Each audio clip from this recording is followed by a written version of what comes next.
Young ఏజ్‌లో ఒకలాగా, age పెరిగే కొద్దీ ఒకలాగా ఉంటారు జనాలు. యంగ్ ఏజ్‌లో ఏదైనా నచ్చుతుంది. మనకు నచ్చింది మనం చేస్తాం. ప్రతీదీ అట్రాక్షన్ కొద్దే పోతాం. ఇది కాపోతే ఇంకొకటి అలా బెటర్‌మెంట్ కోరుకుంటూ ఉంటాం. మనకు నచ్చిన దాంట్లో మనకు నచ్చింది దొరికేంత వరకు కాంప్రమైజ్ అవ్వం. యంగ్ ఏజ్‌లో ఇలా ఉంటుంది. ప్రతిదానికి కోపం, ప్రతిదానికి చిరాకు, ప్రతిదానికి నాకు తెలుసులే, నాకు తెలియకుండా ఏముంటుంది, ప్రతీదీ నాకు తెలుసు అనే నమ్మకం. ఇలా యంగ్ ఏజ్‌లో ప్రతీదీ ఉడుకు రక్తంలాగా ఉంటుంది. కానీ ఏజ్ పెరిగే కొద్దీ రెస్పాన్సిబిలిటీస్ వస్తాయి. కాంప్రమైజ్ అవ్వాల్సి వస్తుంది. ఉన్న దాంట్లోనే అడ్జస్ట్ అవ్వాల్సి వస్తుంది. యంగ్ ఏజ్‌లో ఉన్నప్పుడు మనకు నచ్చింది కొనాలి, మనకు నచ్చిందే తినాలి. ఎంత కష్టమైనా సరే దాని వరకు ఎళ్ళాలి. దాన్ని సాధించుకోవాలనే పట్టుదల ఉంటుంది. ఆ పట్టుదల ఫ్యూచర్ మీద ఉంటే బాగానే ఉంటుంది. కానీ ఫ్యూచర్‌ని డ్యామేజ్ చేసే దాని మీద ఉంటే చాలా కష్టమవుతుంది. నువ్వు చెడ్డ దారిలో పోతున్నట్టు అనిపిస్తది. ఫ్యూచర్‌కి పనికొచ్చే దాంట్లో పట్టుదల ఉంటే చాలా గ్రేట్. ఆ ఏజ్‌లో, యంగ్ ఏజ్‌లో అలా ఉండటం చాలా మంచిది. కానీ ప్రతిదానికి పట్టుదల పెట్టుకొని అదే కావాలి, అది కావాలి అనుకుంటే నీ జీవితం సగం వేస్ట్ అయిపోతుంది దాంట్లోనే.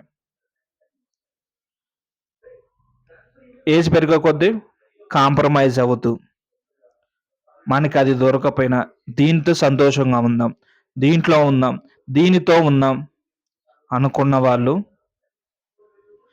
దాంతో సంతోషంగా ఉంటారు. అడ్జస్ట్ అవుతారు. అడ్జస్ట్ అవ్వటంలో కూడా సంతోషం ఉంటుంది. ఎందుకంటే అంతకు మించి రెస్పాన్సిబిలిటీ వల్ల ఎక్కడికి పోలేరు. అంత దూరం పట్టుదలతో పోలేరు. ఉన్నదాన్నే సరిచేసుకొని బ్రతకాల్సొస్తుంది. ఎందుకంటే ఏజ్ పెరిగే కొద్దీ మనకు కొంతమంది మనల్ని నమ్ముకొని కొంతమంది ఉంటారు. అమ్మా, నాన్న, పెళ్ళాం, పిల్లలు ఇలా అందరూ ఉంటారు. యంగ్ ఏజ్‌లో ఉన్నప్పుడు పెళ్లి కాదు కాబట్టి ఎవరు ఉండరు. అమ్మా, నాన్న ఉన్నా కూడా వాళ్ళ మాటలు పట్టించుకోం. పెళ్ళైన తర్వాత రెస్పాన్సిబిలిటీ వస్తుంది కాబట్టి ప్రతి ఒక్కటి అర్థమవుతుంది. అందుకని అమ్మా, నాన్న బాధ్యత, పెళ్ళాం, పిల్లల బాధ్యత అందరిది తీసుకుంటాం. మనం ఎక్కడికైనా పోవాలంటే అందరిని తీసుకొని పోవాలి. మనం ఎక్కడికైనా షిఫ్ట్ అవ్వాలనుకుంటే, ఏ ఊరైనా బతకటానికి పోవాలనుకుంటే, పెట్టే బేడ సర్దుకొని అందరిని తీసుకొని పోవాలి. ఇలా పోలేక, ఆ ఖర్చు భరించలేక చాలామంది కాంప్రమైజ్ అవుతారు. ఉన్న దాంట్లోనే పస్తులు కానీ, అప్పులు కానీ ఇలా తెచ్చుకొని తినటం కూడా జరుగుతుంది. ఎందుకంటే ఒకళ్ళ కష్టపడి అందరూ తినాలి కాబట్టి. కొంతమంది కష్టపడొచ్చు, కొంతమంది కష్టపడకపోవచ్చు.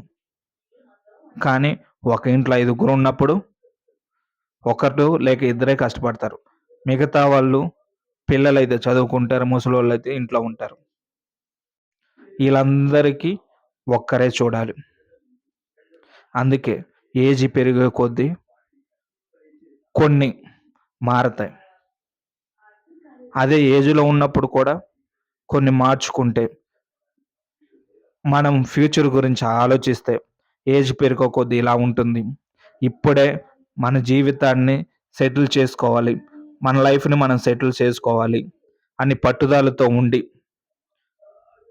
మంచి దారిలో పోతే ఎప్పటికైనా హ్యాపీగానే ఉంటాం. ఏజ్‌లో ఉన్నప్పుడు జల్సాలు చేసి, సరదాలు చేసి, ప్రతి ఒక్కదాన్ని అనుభవించి, పెళ్ళైన తర్వాత, ఏజ్ పెరిగిన తర్వాత ఇంక అనుభవించలేకపోతాం. రెస్పాన్సిబిలిటీస్ వస్తాయి. ప్రతి ప్రతి ఒక్కరు దాని మీద ఆధారపడకుండా యంగ్ ఏజ్‌లో ఉన్నప్పుడే ప్రతి ఒక్క దాన్ని జల్సాలు చేయకుండా ఫ్యూచర్ గురించి ఆలోచించు. సెటిల్ అవ్వటానికి ఆలోచించు. అప్పుడు నీ లైఫ్ బాగుంటుంది.